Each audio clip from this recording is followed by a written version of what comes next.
자, 먼저 부동산 대출에 대해서 좀 설명해 주실 텐데 네. 부동산 대출의 종류에는 이제 무엇이 있습니까? 크게 봤을 때는 이제 세 가지가 있을 수 있겠습니다. 첫 번째는 부동산 실물을 담보로 한 대출. 담보 대출. 네, 그리고 두 번째는 부동산 관련된 신용 대출들. 그 담보 없이 개인 신용으로만 할 수 있는 신용 대출. 그리고 세 번째가 P2P 대출. 그렇죠. 새로운 신금융 네. 볼 수 있겠습니다. P2P 대출. 뭐 찾아보니까 피어 투 피어라고 또 돼 있더라고요. 그렇습니다. 네네네. 자, 먼저 부동산 이제 담보 대출 먼저 설명 좀 부탁드리겠습니다. 이 부동산 담보 대출은 우리 부동산 실물들이죠. 네. 실물도 그러니까 아파트라든가 오피스텔, 상가, 네. 다세대, 연립주택, 타운하우스, 전원주택 네. 이런 지어져 있는 네. 부동산 실물들을 가지고 그거를 담보로 잡고 대출을 하는 형태. 그거를 우리가 이제 부동산 담보 대출이라고 얘기할 수가 있겠습니다. 그 눈으로 직접 이제 실물로 보여야 되는 거죠? 네, 그렇습니다. 초가집이든 뭐 궁궐이든 그걸 담보로 해서 대출을 일으키는 걸 담보 대출. 예, 그리고 이제 부동산 관련 신용 대출은 부동산 주로 이제 개발 사업을 하는 경우에 네네, 프로젝트. 아파트를 이렇게 대단지 아파트를 짓는다. 이럴 때 땅값과 그리고 공사비 등등이 필요하겠죠. 네네네. 근데 아직 그 실물은 지어지지 않았으니까. 그렇죠. 기획 단계만 있을 때. 그 사업성을 보고 대출하는 그런 것을 우리가 부동산 신용대출하는데 그 범주 안에는 프로젝트 파이낸싱이라든가 네. 또는 건축자금 대출, 뭐 준공자금 대출, 그리고 이주비 대출, 그리고 또 중도금 대출. 우리가 아파트를 분양받으면 중도금을 내지 않습니까? 네. 그거를 금융기관에서 중도금 대출을 받았을 때 이런 중도금 대출 등 이런 것을 우리가 부동산 관련된 신용대출의 범주 아니다 이렇게 얘기할 수 있겠습니다. 선생님, 네. 질문이 있습니다. 여기서 지금 말씀하신 거는 이제 아파트를 갖다가 이제 건설했을 때 그러니까 네. 이제 시행사의 경우, 회사의 경우고 네. 개인이 이제 신용 대출을 받을 때 그 예, 부동산에 관련해서 예. 단독주택을 갖다가 내가 이제 기존에 있는 단독주택을 이제 매매하는 경우는 필요 없는데 예. 새로 이제 짓고 싶단 말이에요. 예. 짓고 싶을 때 지금 방금 말씀하신 것처럼 이제 실물이 없어요. 예. 그래서 내가 설계도 하고 이렇게 지을 것이다 하고 이제 그걸 갖다 은행에 제출하겠죠. 예. 그렇죠. 그 제안서를 제출하겠죠. 예. 그래서 그 신용 대출 받을 수 있는 겁니까? 예, 가능하죠. 아, 그렇습니까? 근데 아. 가능은 하지만은 네네네. 단독주택 관련해서는 은행에서는 대출을 안 해주죠. 그런 것도 은행은, 있었네요. 예, 대부분 은행은 보통 대출 금액 기준에서 최소한 50억 이상, 100억 이상. 그래서 우리가 단독주택, 다가구, 다세대, 연립 또는 타운하우스나 전원주택 같은 네. 이런 많은 소규모는? 분들이 또 소규모 사업에 대해서는 네. 소규모 그런 개발 사업 자금 대출을 해주는 데가 별도로 많이 있습니다. 또 그런 금융기관들이 신협, 새마을금고, 저축은행 그리고 또 저희 P2P 회사들, 이런 P2P 쪽으로, 되나요? 포함이 그렇습니다. 되는군요. 예. 질문 안 했으면 뭘 보냈나요? 네, 그러니까요. 아, 그러네요. 그다음에 이제 마지막으로 이제 P2P 대출에 대해서 설명을 해주십시오. 예, P2P 대출은 제도금융권을 통하지 않고 네. 직접 저희 같은 P2P 회사를 통해서 대출을 받을 수 있는 걸 얘기하는 거죠. 정확하게는 이제 온라인 대출 중개업체입니다. 온라인 대출 중개 업체. 예, 온라인이라는 의미는 네. 휴대폰, 스마트폰이나 또는 네. 아니면 PC를 통해서 직접 투자를 하고 또 대출을 받는 그런 형태이기 때문에 온라인 대출을 중개한다 그래서 온라인 대출 중개업으로 표현하고 있습니다.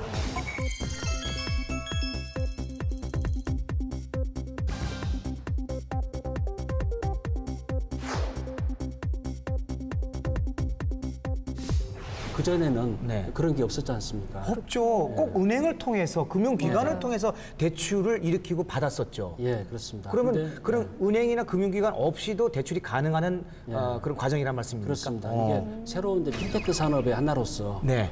지난 2015년부터 시작이 돼가지고 굉장히 활발하게 일어나고 있고 앞으로는 미래의 금융을 바꿀 새로운 신금융으로 이렇게 불려지고 있습니다. 이자는 어떻습니까?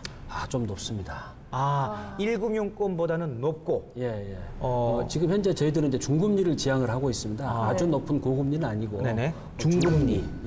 중간 정도 금리를 지향하고 있는데 네네. 아직까지는 이 P2P 산업이 아직은 초기 단계고 네.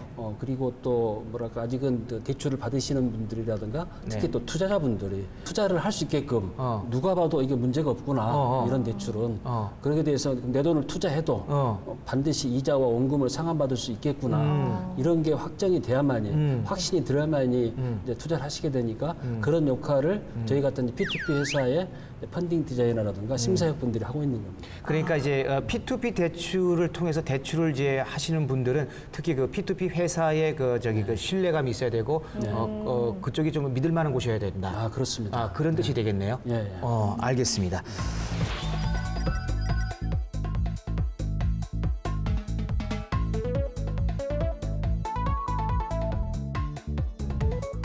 지금 대표적인 주택 관련 대출로는 아파트 담보 대출이 있겠죠? 네, 그렇습니다.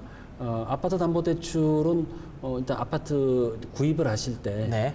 지어져 있는 아파트를 구입하기 위한 주택 담보 대출이 있을 거고요. 네. 그리고 새로운 아파트를 분양받아서 입주할 때 내는 아파트 잔금 대출, 중도금 대출, 중도금 대출 또는 아니면 이주비 대출 같은 게 있을 거고요.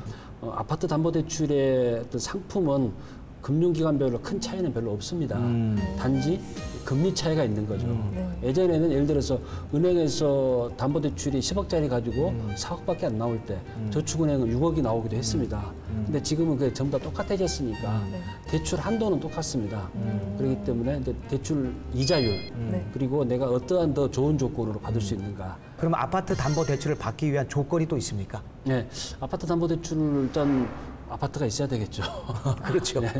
담보해야 되니까 아파트가 있어야 되고 종부채 상환 비율 제도가 적용되기 있기 때문에 소득이 있으셔야 됩니다. 소득이 있어야 된다. 소득을 또 그 소득이 있다는 것을 증빙을 해야 되고요. 원천징수, 영수증 등을 통해서 기본적으로 그게 두 가지가 필요하겠습니다. 그리고 제가 또 궁금한 게 하나가 있는데요. 이 부동산 아파트 담보 대출을 받을 때 이 보면은 상품이 또 여러 가지가 있잖아요. 이게 또 몇 년씩 있는데 또 그다음에 선택해야 될 게 이제 거치식이냐 비거치식이냐 이게 있어요. 맞습니다. 거기서 설명 좀 해주십시오.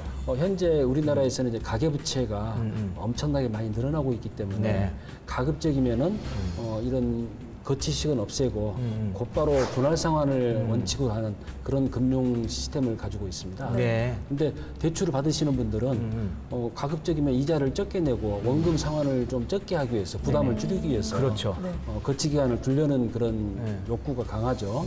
근데 우리나라는 예전부터 보면은 만기 시상환 대출이 많았습니다. 거의 대부분이 이자만 내고 있다가 그렇습니다. 30년 상환하면 30년 뒤에 그 한꺼번에 내려고 생각하죠. 그 와중에 30년 사이에 또 아파트 값은 오를 테니까 그렇게 생각을 하고 30년 거치 상환을 하게 되겠죠. 맞습니다. 그리고 또 변동금리 대출이 많았거든요. 아무래도 고정금리보다는 변동금리 대출이 금리가 한 0.5% 정도 쌉니다. 그러면은 내가 대출을 오래 쓰지 않을 생각이면은 예를 들어서 1년만 쓰겠다. 이런 경우는 변동금리를 적용받고 좀 더 싸게 금리를 적용받고 쓰고 1년 있다 갚아버린다는 생각을 가지고 있는 거죠. 근데 30년짜리 변동금리 대출을 받게 되면은 어떻게 될지 모르잖아요. 모르죠. 앞날은 뭐 미스테리지 않습니까? 미래는 알 수가 없으니까. 고정금리로 하는군요. 그래서 반드시 고정금리로 하는 것을 정부 당국에서는 많이 권하고 있고 고정금리를 하지 않으면은 페널티를 많이 드리려고 합니다. 그래서 금리를 더 높게 적용시키려고 하고요. 자, 이번에는 이제 집으로 알아봤으니까 땅으로도 한번 대출을 한번 받아볼까요? 토지 같은 경우는 주택하고 좀 다를 것 같아요. 대출 방법이나 또 조건이 다르다고 들었는데 토지 대출에서는 또 어떤 부분들을 또 알면은 좀 도움이 될까요? 일단 토지담보대출은 일단 그 땅의 형상 내지는 지목이 제일 중요하거든요. 지목이라면? 지목이라는 것은 이제 28개가 있지 않습니까? 대지, 임야, 전답 이렇게 있는 종류. 종류. 네네네. 아무래도 이제 대지면은 좀 높게 평가를 받고 임야면은 낮게 평가를 받겠죠. 그래서 그렇죠. 이제 감정 평가가 제일 중요합니다. 땅을 담보로 대출을 받으실 경우에는 내 땅을 감정 평가사분들이 이런 땅에 대해서 전문가인 감정 평가사분들이 이거를 얼마로 평가해 주느냐. 그게 중요한데 보통 예를 들어서 100으로 평가를 해주게 그러니까 시세가 100이면 시세가 100이면 보통 감정 평가 금액은 90 정도가 나옵니다. 감정 평가도 여러 가지가 있습니다만 여기서는 이제 담보 감정이라 가지고 대출을 위한 담보 감정을 얘기하는 거죠. 대출을 위한 담보 감정은 시세의 한 90% 정도. 그 감정 평가 금액에 기초해서 담보 대출을 땅 담보 대출을 하게 되는 거죠. 그러니까 이제 땅을 갖다가 이제 감정 평가사가 이제 90으로 했다. 그럼 이제 그 금융기관에서 어느 정도까지 대출할 것인가 대출 비율이라는 게 나오겠죠. 감정 평가 금액의 한 60% 정도. 보통이 그러나요? 그러면 90에 대했으면 곱하기 60이면 54 정도 되죠. 좀 더 해준다면 한 60% 60% 정도. 그러니까 시세 100 대비 60 정도 대출에 나간다고 보면은 시세의 60% 정도 대출 나간다.